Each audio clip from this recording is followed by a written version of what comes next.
Hello students, welcome to my YouTube channel. Dear students, आज मैं section A का question number 6 कराने जा रहा हूं और question number 5, that is question number 5। देखिए 5 में दिया गया है the value of integration integration 0 to 3/2 modulus of x और dx इज। जब भी इसका इंटीग्रेशन करेंगे तो modulus of x is positive 0 से 3/2, दैट इज यहां से आ जाएगा क्योंकि इस लिमिट के बीच में 0 से 3/2 के बीच में x ऑलवेज पॉजिटिव होगा। इस लिमिट के बीच में दैट इज 0 टू 3/2 यहां पे आ जाएगा, दैट इज x dx। यहां पे बच्चों मेरे पास आ गया x² 2 और 0 से 3/2। दिस इंप्लाइज दैट 1/2 x की upper limit minus lower limit 9/4 minus 0 2 का मल्टीप्लाई 4 में, that is 9/8। Option is correct B option is correct. Okay, अब हम बात करते हैं नेक्स्ट क्वेश्चन की। नेक्स्ट क्वेश्चन को किस तरह से सॉल्व करेंगे।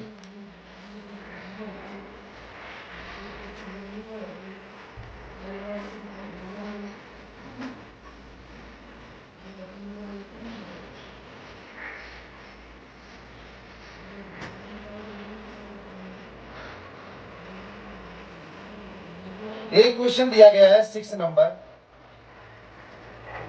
स्टेटमेंट पहला दिया गया है। पहला statement,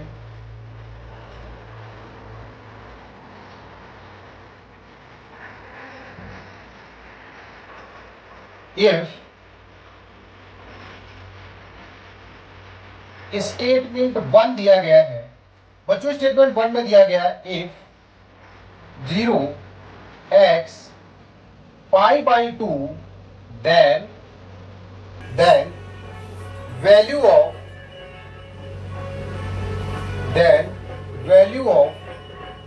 value of tan inverse cot x equal to π/2 minus x। Statement जो 2 दिया गया है, स्टेटमेंट 2,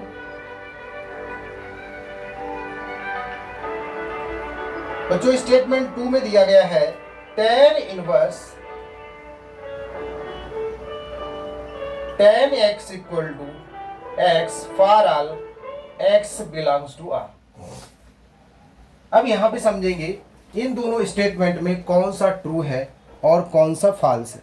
ओके, तो बच्चों सबसे पहले यहां पे देखिए जो हमारे पास पहला स्टेटमेंट है।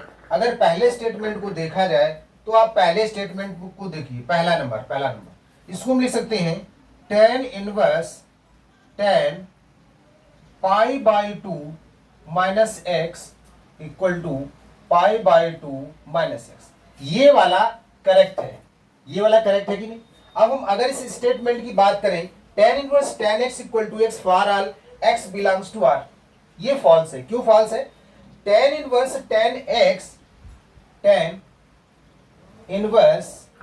tan x equal to x तब होता है जब क्या x बिलोंग करता है माइनस π/2 से π/2 ओपन नंबर, ना कि रियल नंबर।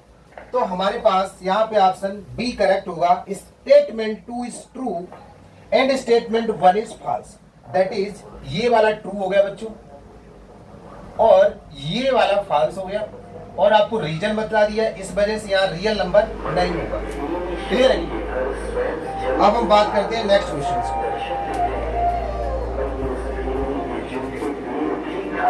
तो हमारे पास जो नेक्स्ट क्वेश्चन है उसमें लिखा how many possible matrices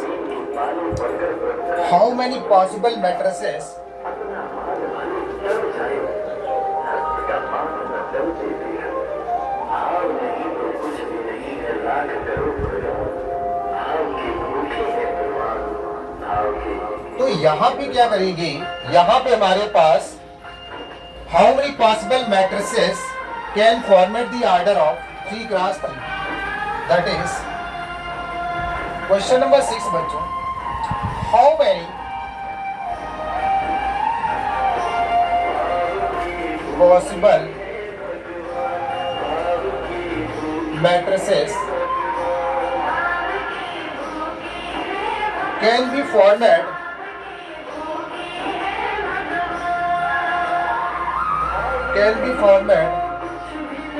of order 3 by 3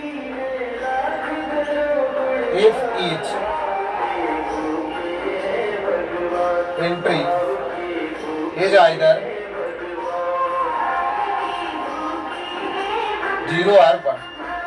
अगर मेरे पास बच्चों 3 क्रॉस 3 की मैट्रिक्स होगी तो हमारे पास कुल 9 एलिमेंट्स होंगे।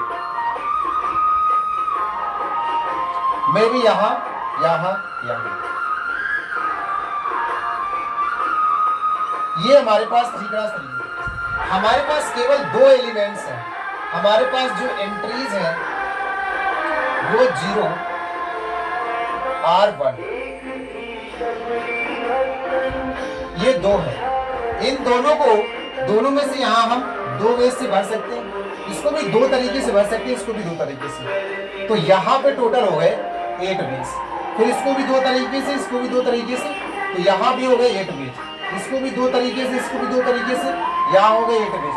टोटल नंबर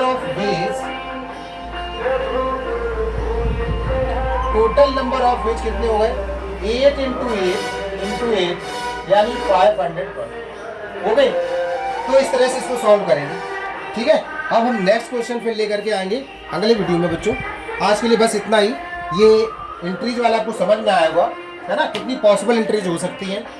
चलो फिर मिलते हैं नेक्स्ट वीडियो में बच्चों। आप लोग हमारे चैनल को सब्सक्राइब कीजिए, लाइक कीजिए और अपने इम्प्रूवमेंट एग्जाम की प्रिपरेशन में लग जाइए, ठीक है।